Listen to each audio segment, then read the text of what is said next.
Zavod çörəklərinin bir çoxu evə gətirildikdən bir gün sonra dıcqırmağa, kiflənməyə, boyatlamağa başlayır. Ondan fərqli olaraq evdə sobada yaxud təndirdə bişirilən çörəklər isə qışda otaq temperaturunda günlərlə boyatlamadan qala bilir.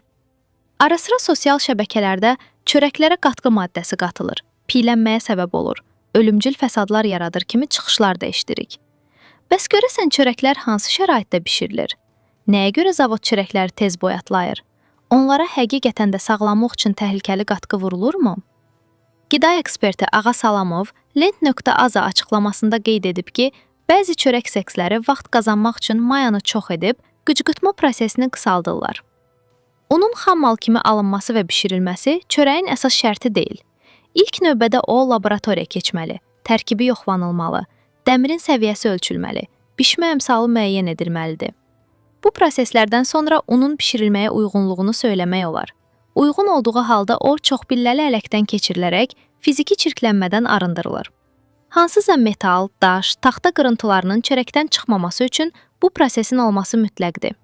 Fiziki çirklənmədən arınan unun tərkibində oksigen artır. Bundan sonra un yoğrulma mərhələsinə gedir. Əgər çörək seksi onu ən az 3 saat fermentasiya edirsə, daha az miqdarda maya vururlar. Nəzərə almaq lazımdır ki, xəmirdə maya az olduqda həzm sistemində problem olmur, ağırlıq yaratmır. Xəmir yoğrulandan sonra fermentasiyaya yollanır, qıcqırtma prosesi. Şişəndə ikinci dəfə yenidən yoğrulur və tərkibinə ələkdən keçirilmiş undan əlavə edilərək kündələnməyə göndərilir. Kündələr dinlənmə otağında 1 saata qədər mayalandıqdan sonra müəyyən dərəcələrdə sobaya daxil olunur. Bişirilən çörəklər daşıyıcı lent vasitəsilə avtomobillərə yüklənib satışa çıxarılır. Məsələ ondan ibarətdir ki, çox vaxt sahibkarlar mayadan hədsiz istifadə edib, fermentasiya müddətini qısaldırlar. Bunun səbəbi də vaxt tutmaqdır. 3 saata acıyan xəmirə çox maya qatıb, vaxtı 1 saata endirirlər. Bu zaman ya onun içi xəmir olur, ya kəsdikcə ovulur, ya da bir gün qalandan sonra qıcqırır. Tövsiyə edirəm ki, kəsəndə məsamələri çox olan çörəkdən istehlak edilsin. Məsamələri olmayan çörəklərin mayası çox olur.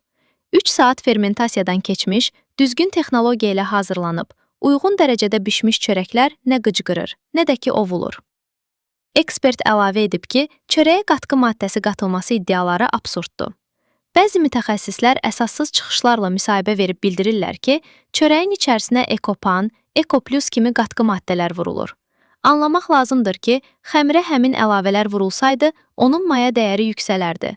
Bu isə heç bir sahibkara sərf etmir. Uzağı şirin çörəkdə istifadə edərlər. Onun da birinin qiyməti çörəkdən bahadır. Tonlarla çörək bişirən seksə kilolarla ekopan, ekoplus lazımdır.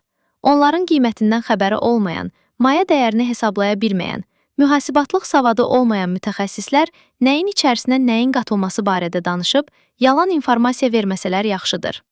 Ekopan bir çörəyə vurulsaydı, ona ən az 2 manata alardıq. Çörəyə qatqı qatılır sözünü o qədər təkrarlayacaqlar ki, sahibkarlar bundan sonra qatqı istifadəsinə başlayacaq. Belə olduqda da çörəyin qiyməti qalxacaq. Xarici ölkələrə məxsus çörəklərə vurulur. Məsələn, fransız bageti və ya batonu. Onlarda ekopan, ekoplus istifadə edilə bilər. Baxmaq lazımdır ki, o çörəklərlə zavod çörəklərinin qiymətindəki fərq necədir?